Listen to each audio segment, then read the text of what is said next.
I'm a hard-boiled capitalist.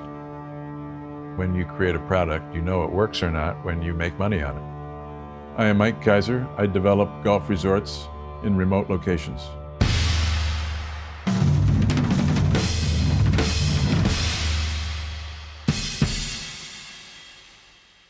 I've been working on the Keiser portfolio of courses for the last 20 years.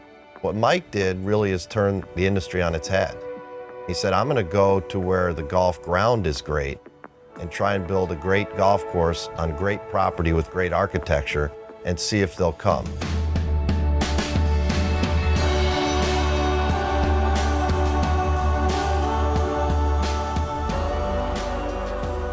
My first course was an homage to the world's #1 golf course, Pine Valley. The course I built is 9 holes. It's on sand with some beautiful dunes, close to Lake Michigan. And it was successful, so that motivated me to decide to do at least one other golf course. As I got ready to build Bandon Dunes with David Kidd and his dad, Jimmy Kidd, I realized that America really hasn't built links courses. Why don't we have golf courses like Dornick in America? In the late 90s, people were building golf courses close to major metropolitan areas. They were building them to sell homes, to sell real estate, really squeezing the golf course between homes. And what Mike did was really against the norm at that time in golf course development. It slowly but surely dawned on me that to do a course like Dornick in particular in America, even if it's a remote site, just might work out. I work very closely with the architects, not because I don't trust them, but because I enjoy it. If both the architect and I weigh in, I think the result is better. I leave them alone to do their best routing, then I walk it with them and tell them what I think. I actually rate each hole on a scale of 1 to 10 and share my scorecard with them.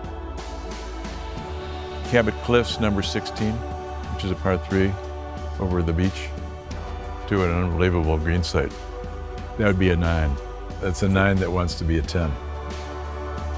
My total encyclopedia of knowledge is based on playing all the great courses numerous times and deciding which holes and which courses I liked the best and which I didn't.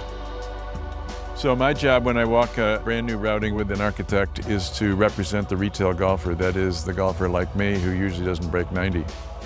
And therefore, my first take on this beautiful to-be par 3 was we needed a bigger bailout left. We needed a much bigger backstop in the back of the green. So where we ended up is he gave me additional bailout space on the left, a lot of backstop space in back, and he finally convinced me that the green is all about carrying it over sand and we should have no bailout front, and that's the way we built it.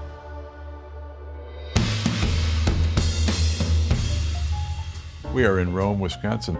Population 600 people. I certainly wasn't looking for a golf course site in the Midwest, much less in central Wisconsin. I had no idea that half of Wisconsin is sand-based. 100-foot sand dunes, covered in plantation pines. Our use of paper is declining dramatically, and most of the paper mills have gone out of business, and therefore most of the demand for these red pine plantation trees is dwindling. So you can buy land very cheaply. When you restore this acreage, it returns to its sand-barren origins of what it was like 200 years ago and what it's been like for 12,000 years. It was worth building in this remote site, something a lot like Bandon, but without the ocean. The ultimate question is, will enough golfers go play it at a certain greens fee to make money at it? And the answer was yes. It actually worked. It's my almost religious belief. If the architect does a good enough job, they will come. When I began building golf courses, I knew nothing about grass.